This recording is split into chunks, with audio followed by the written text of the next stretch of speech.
Happy Valentine's Day, fellow Decepticons. SoundBlaster1987 here with my monthly vlog for February of 2026.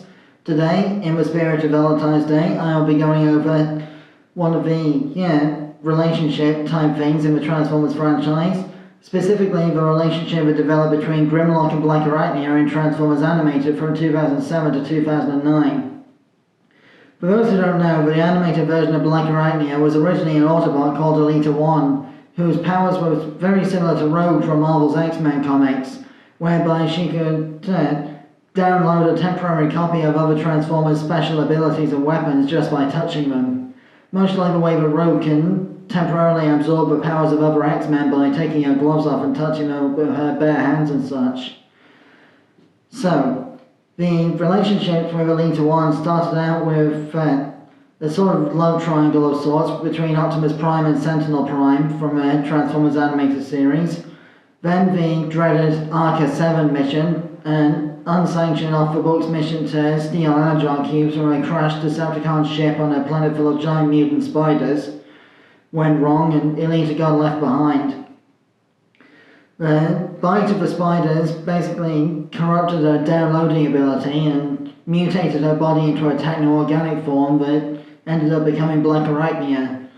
And knowing that the Autobots' racist hatred of organics would mean she would never be accepted back into normal society on Cybertron, now christening herself Blackarachnia, she decided to join the Decepticons to get revenge on the Autobots for their outdated views and such. And basically get revenge on Optimus and Sentinel for leaving her behind in the first place. After her first defeat by Bumblebee, Bulkhead and Sorry Sumdac in the episode Along Came the Spider, Blackarachnia ended up washed ashore on Dinobot Island off the coast of 22nd century Detroit, Michigan. Dinobot Island is the volcanic island in the middle of Lake Erie off the coast of Detroit, where the volcano that was supposed to be like a parody of where the G1 Autobot spaceship the Ark crash landed, where that's located, and it's also where the Dinobots were supposed to be set loose so they wouldn't cause damage to Detroit after they became sentient in a previous incident.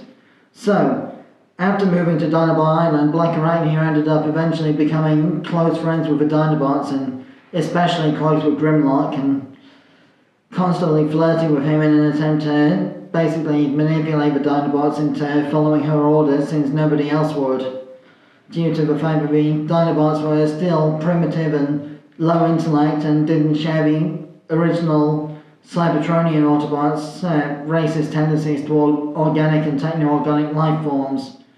So, later on in the series, Blackarachnia ended up stealing a kiss from Grimlock and using the proximity as a means of using the spider version of her downloading powers to temporarily steal his fire breath, in order to scare off Swoop and Snarl, the other two Dinobots, from getting too close. And this kind of created a new sort of love triangle type thing with Optimus Prime and Grimlock over Blackarachnia's affections, or more accurately, Grimlock's affection for Blackarachnia as she is now, and Optimus Prime's nostalgic memories of who she used to be as Elita 1. This love triangle would end up becoming a love quadrangle when Sentinel Prime got into the mix in the Season 3 episode Predacons Rising, in which also the fugitive Wasp, featured known as Waspinator, ended up also falling for Blackarachnia at one point. So, a bit of a love pentagon going on there for Blackarachnia. But, like I was saying, Grimlock did get rather defensive and competitive with Optimus Prime, as he always does in these various continuities, but this time it was over Blackarachnia's affections. His exact words were in the episode Predacons Rising, if I remember correctly, "You stay away from Spider Lady, she liked me Grimlock best," or something along those lines. Yeah, Grimlock was never the most respectful of the Autobot chain of command at the best of times, and the way he was depicted in Transformers Animated is no different. The romantic connection between Cybertronians of opposite factions is not a new thing in the Transformers franchise. I've already touched upon this kind of thing in previous videos on my channel, like the Blackarachnia and Silverbolt connection from the original Beast Wars cartoon in the 90s. And The constant flirting that Thunderblast did with Wingsaber in Transformers Cybertron in 2005 is another example. And anyway, that more or less concludes the history of my look back at the relationship between Grimlock and Blackarachnia in Transformers Animated.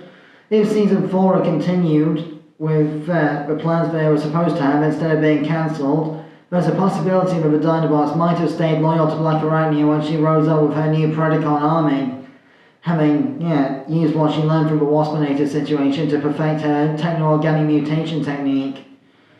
But since the series got cancelled, we'll never know, sadly. So, that being said, I've been SoundBlaster1987, thanks again for watching. My next vlog in March of 2026 will be another top 10 vlog, this time going over the top 10 Star Wars Blokies model kits I'd like to see now that they've got the license for it. Until then, my next toy review will be another Ben 10 3-inch figure review when I'll be looking at Nanomech from the Ultimate Alien line. Till then, till all are one.